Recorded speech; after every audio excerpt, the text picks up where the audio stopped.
Olá, irmãos, bom dia. Mais uma vez, estudo bíblico. Nós estamos já terminando o livro, a carta de Paulo aos Romanos, não é? Já estamos no capítulo 15. Essa carta tem 16 capítulos e nós estamos no capítulo 15. Nós estamos então no penúltimo capítulo da carta de Paulo aos irmãos de Roma. Eu tenho usado diversos comentários bíblicos na condução desses estudos e você pode olhar esses comentários, não é? Pode buscar comentários na internet para que você também acompanhe como eu tenho feito, como eu tenho praticado os nossos estudos. Muitas vezes algumas opiniões, alguns reflexos aqui são porque, na realidade, as nossas opiniões batem com a opinião de alguns estudiosos, de alguns teólogos.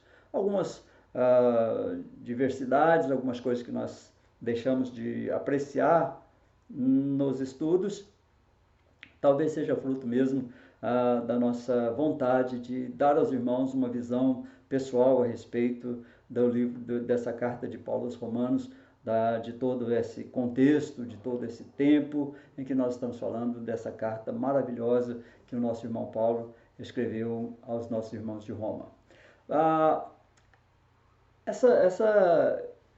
Esse 15º capítulo, eu quero dividir esse estudo em duas partes. A primeira do versículo 1 ao versículo 13, que é que nós vamos ver hoje. E o próximo estudo a gente fecha com o versículo 14 até o 33. No estudo de hoje, do versículo 1 ao versículo 13, Paulo se expressa sobre dois aspectos da vida da comunidade cristã que vale tanto para o tempo dos irmãos romanos quanto para o nosso tempo.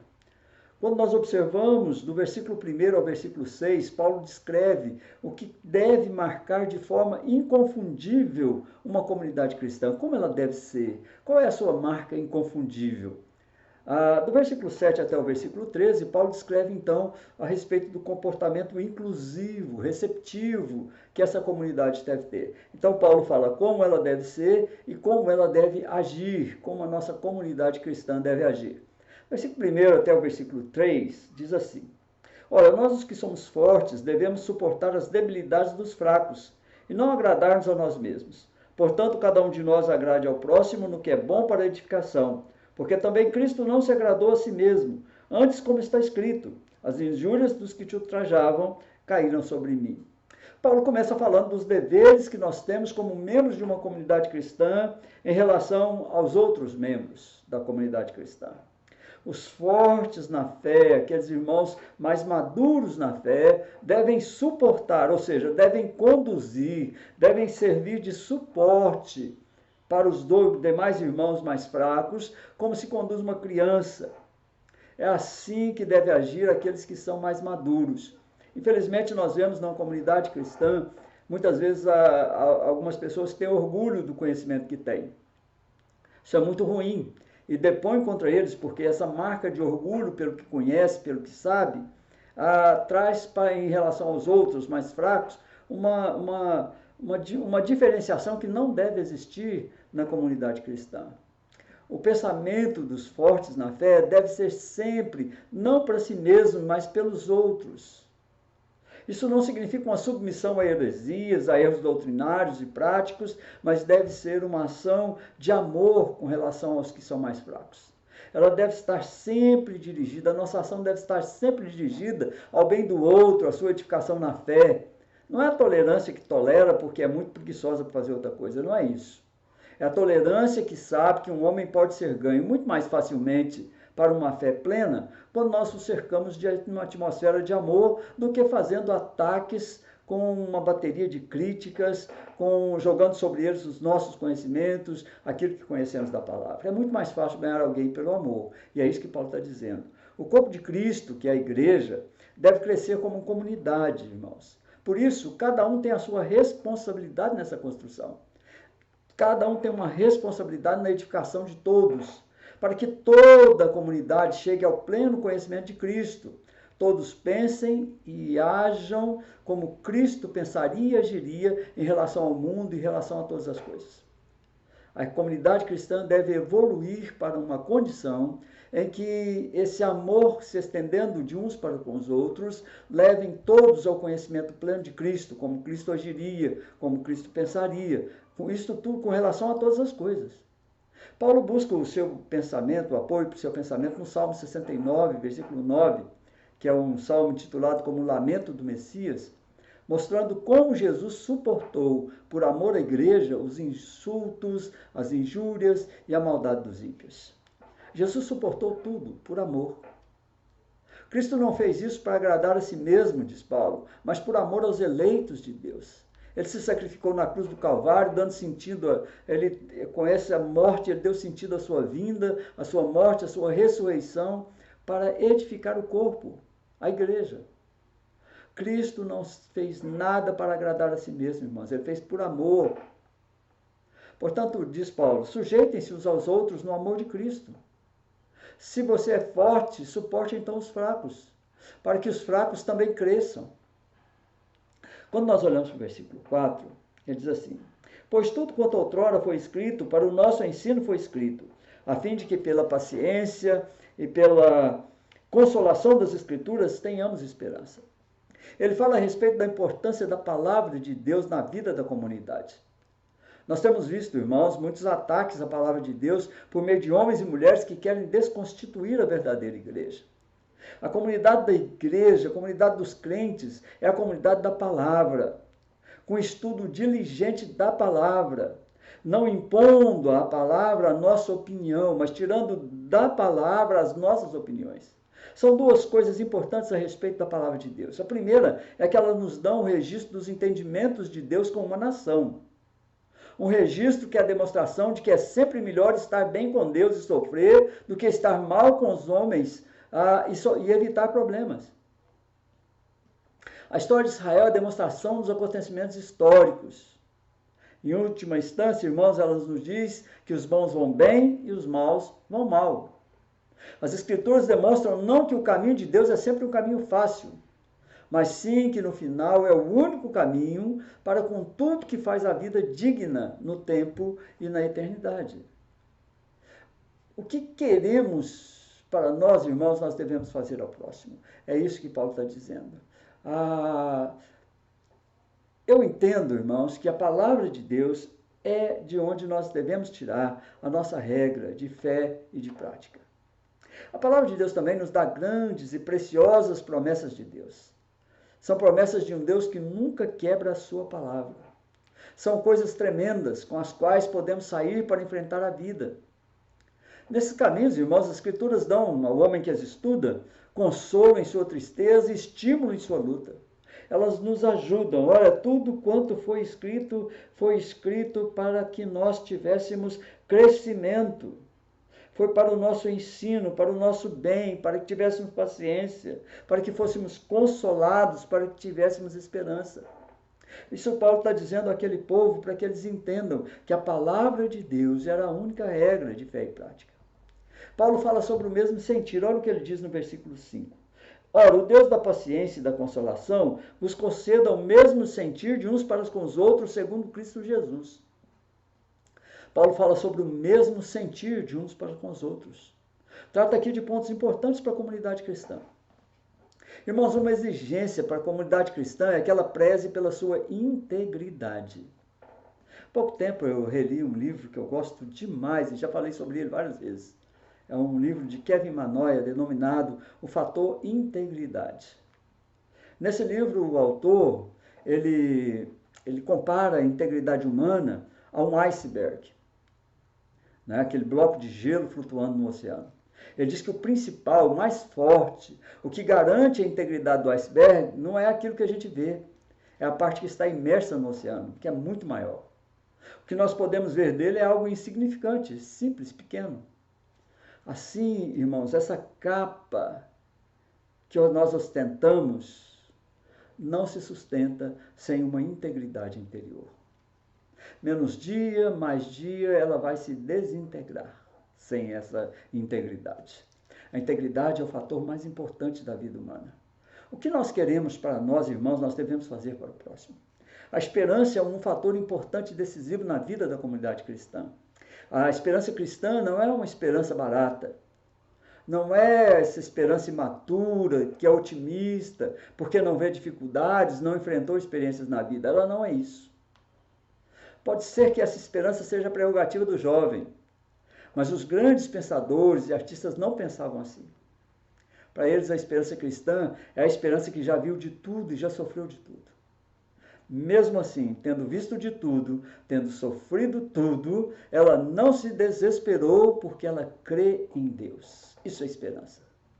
A esperança cristã não é a esperança no espírito humano, na bondade humana, na resistência humana, nos interesses humanos. A esperança cristã é a esperança no poder de Deus. Além disso, irmãos, o Deus da paciência e da consolação deseja que, ao nos unirmos a uma comunidade cristã, nós tenhamos harmonia.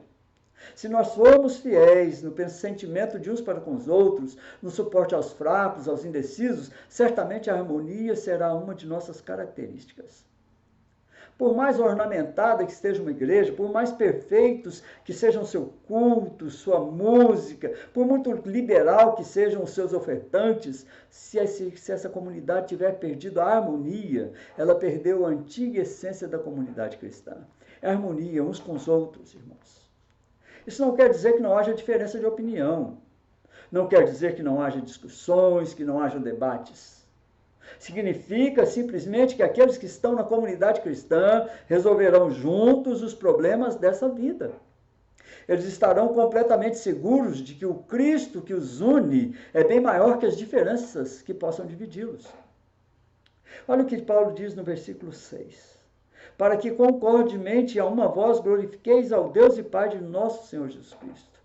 Uma comunidade em harmonia, uma comunidade em que há suporte dos fortes aos fracos. É uma comunidade que requer que todos estejam em concordância sobre quem é Jesus e sobre as razões pelas quais eles estão juntos. A razão pela qual a comunidade está junto é a glória permanente de Deus, não há outra razão. Se nossa intenção na comunidade é ser notados, admirados, reconhecidos por nossos dons, por nossa generosidade, perdeu-se a essência do culto. Perdeu-se a essência da adoração, perdeu-se a essência da comunidade. A comunidade em que cada um pensa em si mesmo, irmãos, perdeu a essência. A comunidade cristã deve ser marcada pelo louvor. O crente deve perguntar se o principal grito da sua voz é de um azedo descontentamento para com os irmãos, ou se é de uma prazerosa ação de graças para com Deus.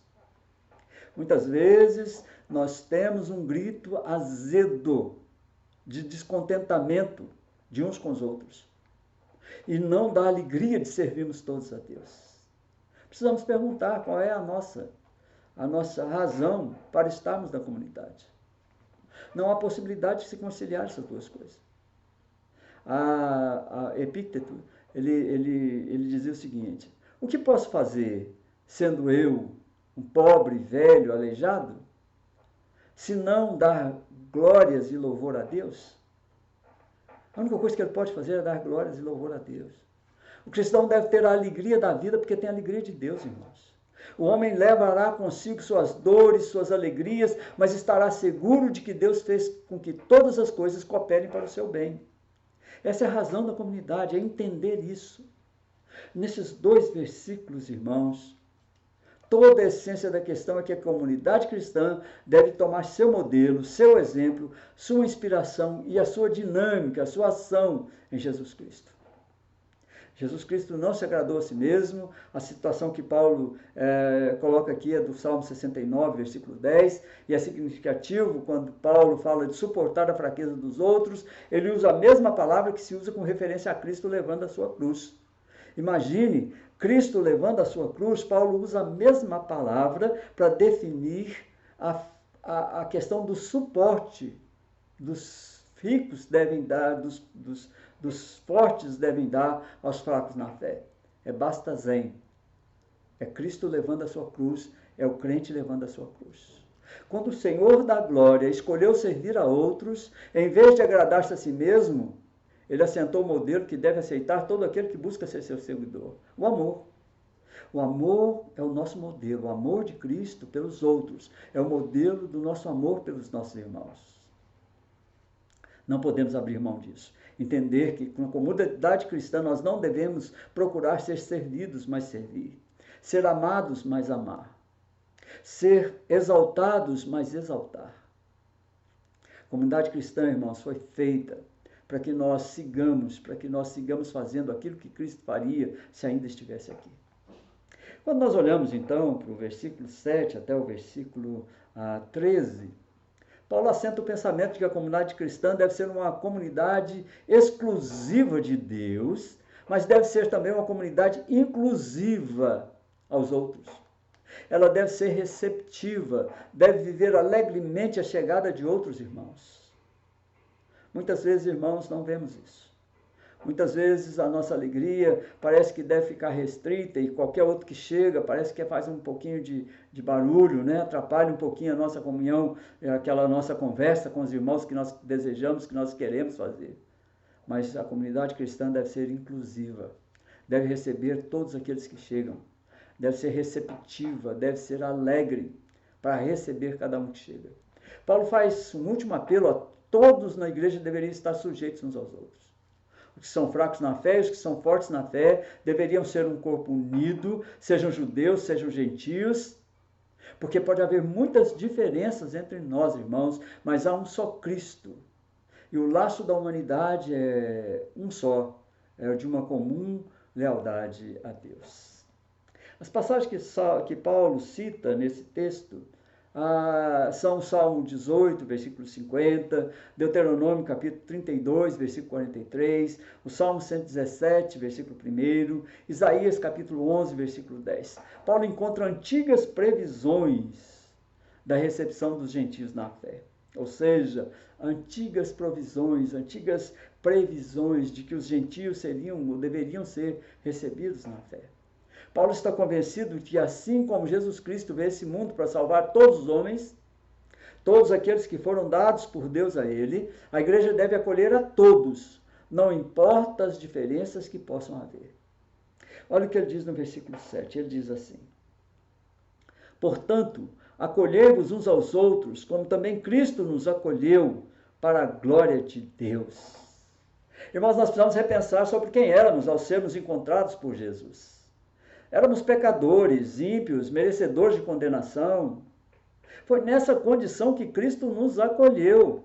Cristo não nos acolheu porque fomos bonzinhos. Cristo nos acolheu porque Ele nos amou. Ele nos acolheu nos seus braços para que nós pudéssemos ser pecadores, ímpios, merecedores de condenação, para que pudéssemos ser livres para amar. E muitas vezes a igreja quer acolher as pessoas, mas quer exigir delas um padrão elevado, que ela mesma não apresentava quando foi acolhida por Jesus. Há muita hipocrisia, irmãos, naquilo que falamos quando recebemos os outros. Nós queremos que eles sejam todos certinhos, todos arrumadinhos. Como diria minha mãe, todos bem passadinhos. Não foi assim que Cristo nos encontrou. Cristo nos encontrou tremendamente amarrotados. Às vezes a gente quer levar o padrão para aqueles que estão chegando, quando o nosso próprio padrão não foi assim quando Cristo nos achou. Paulo está dizendo aqui, irmãos, que apesar das falhas pessoais de alguém, ela deve ser recebida, ela deve ser acolhida e ela deve ser tratada como Jesus nos tratou.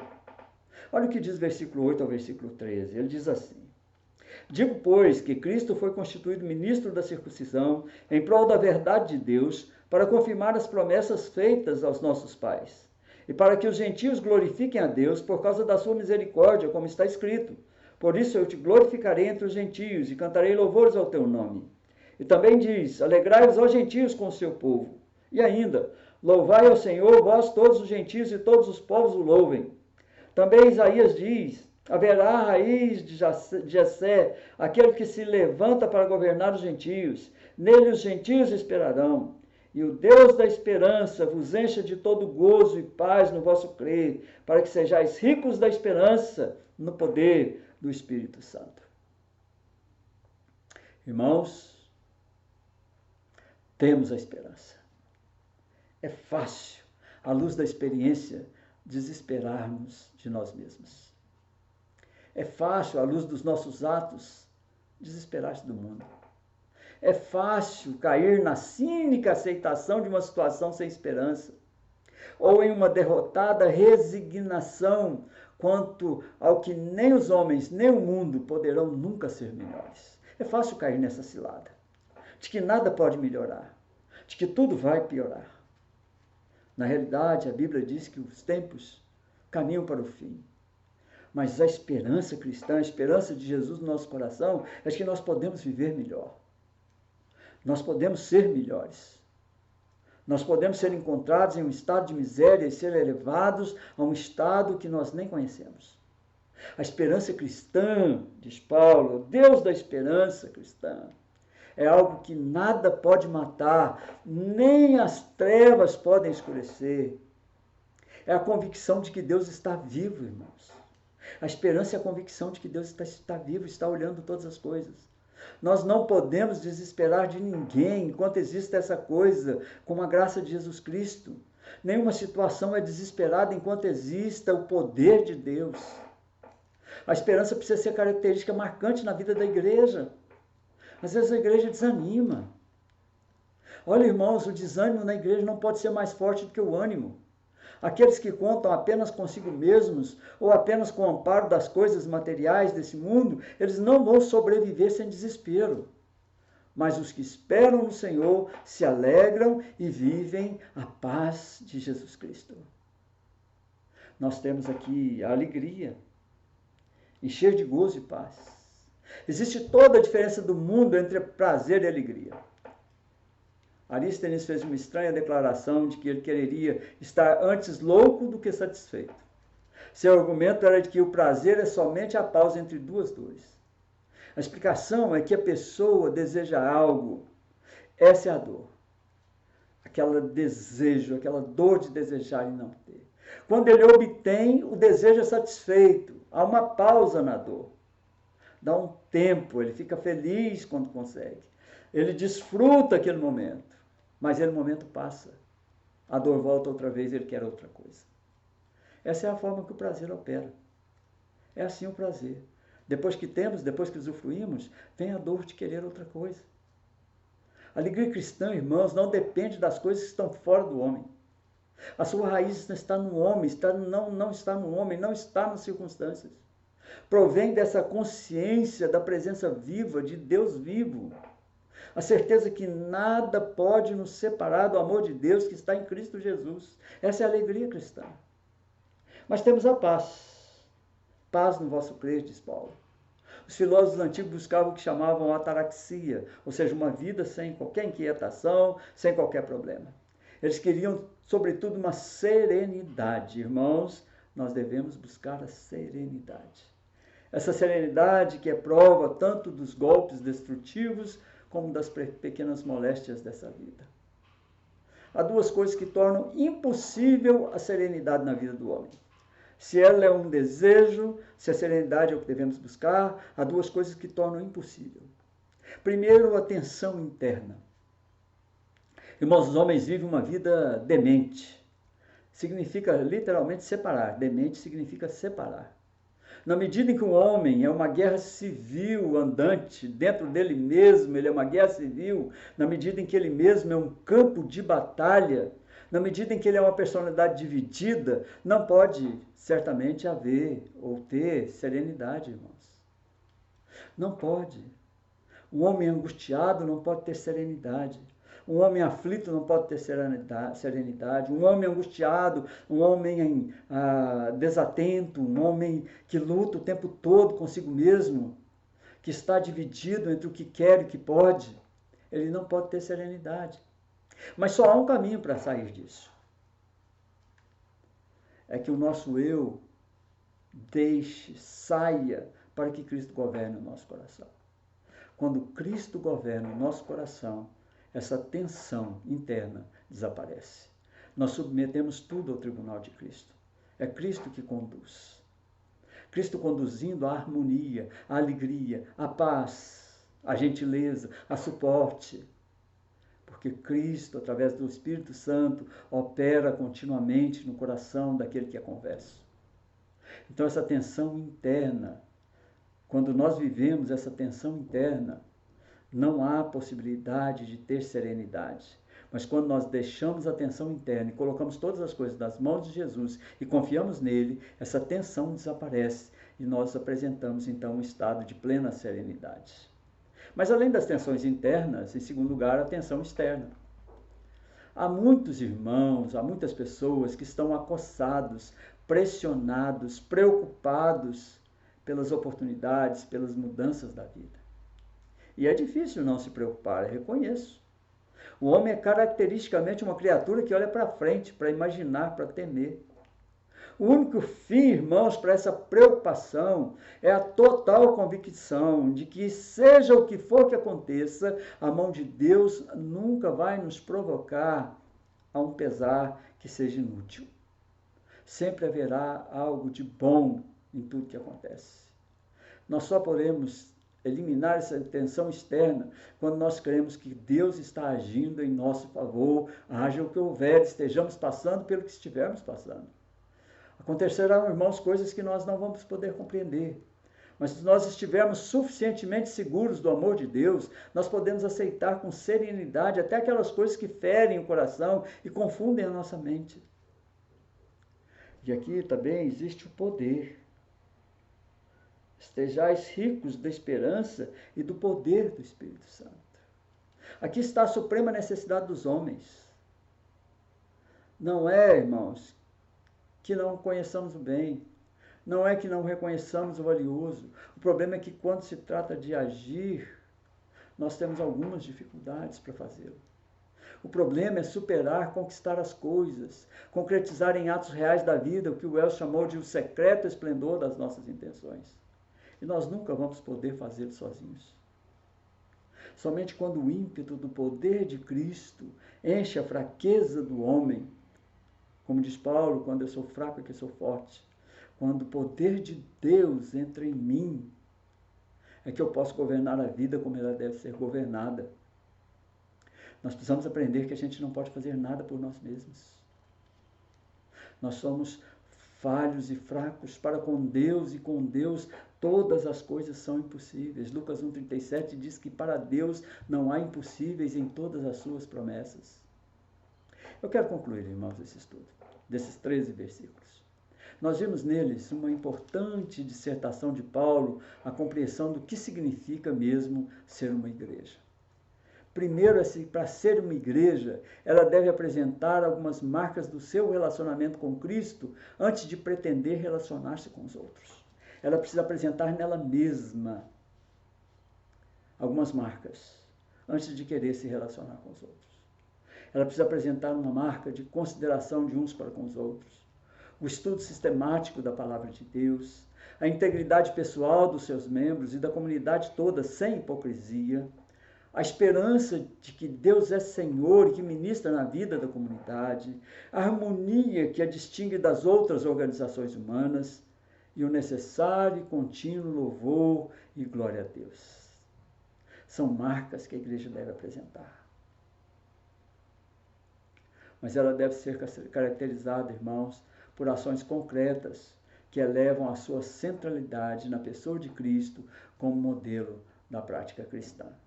Assim como é Cristo, ela deve ser inclusiva, estar de abraços abertos para receber todas as pessoas e submetê-las à compreensão de Cristo, não à sua própria compreensão, mas à compreensão de Cristo, porque Cristo é o dono da igreja. Nós, irmãos, não somos paradigmas de nada, mas a palavra de Deus é. Essa comunidade deve ser uma comunidade esperançosa, porque a esperança da igreja é a paz de Cristo. Ela deve ser uma comunidade onde a alegria seja o reflexo de uma vida com Cristo, um coração cheio de perspectivas da ação bondosa de Deus. Deve ser uma comunidade onde a paz reina, mesmo com pressões internas e pressões externas. Não aquela paz fria da indiferença, mas a paz que só Cristo pode dar, cuja compreensão humana é muito pequena para alcançar. Finalmente, irmãos, deixo aqui a ideia de que ela deve ser uma comunidade cheia do poder de Deus. É na fraqueza do homem que Deus projeta a sua força para os embates da vida, sejam fáceis ou difíceis. A comunidade, cada um de nós, deve ser cheio do poder de Deus, porque é na nossa fraqueza que Deus opera. Deus abençoe a cada um de nós, hoje e sempre. Vamos orar. Quero orar por sua família, orar pela sua comunidade. Ó Deus bendito, louvado, engrandecido seja o teu nome. Louvado seja o Senhor por todas as coisas que o Senhor tem feito. Bendito seja o teu nome sobre todas as coisas, sobre a igreja do Senhor. Ó Deus, toma a nossa comunidade nas tuas mãos e a transforme, para que ela seja referência, para que ela seja e se torne um desejo para cada uma das pessoas que estão no mundo. Ajuda-nos, ó Deus, a ser cada dia melhores, observando e crendo que seguir a Cristo é fazer aquilo que Cristo faria, é desejar o que Jesus desejaria, é louvar como só o Espírito Santo nos ensina a louvar. Deus seja conosco, nos abençoe e nos guarde, e livra-nos do mal, em nome de Jesus. Amém e amém. Até a próxima, irmãos. Deus nos abençoe, Deus nos guarde, Deus nos dê a capacidade de orarmos olhando para Ele, vivermos eternamente as bênçãos de Deus, buscando a sua presença cada dia na nossa vida. Deus te abençoe, a você, a sua família, a sua comunidade, em nome de Jesus.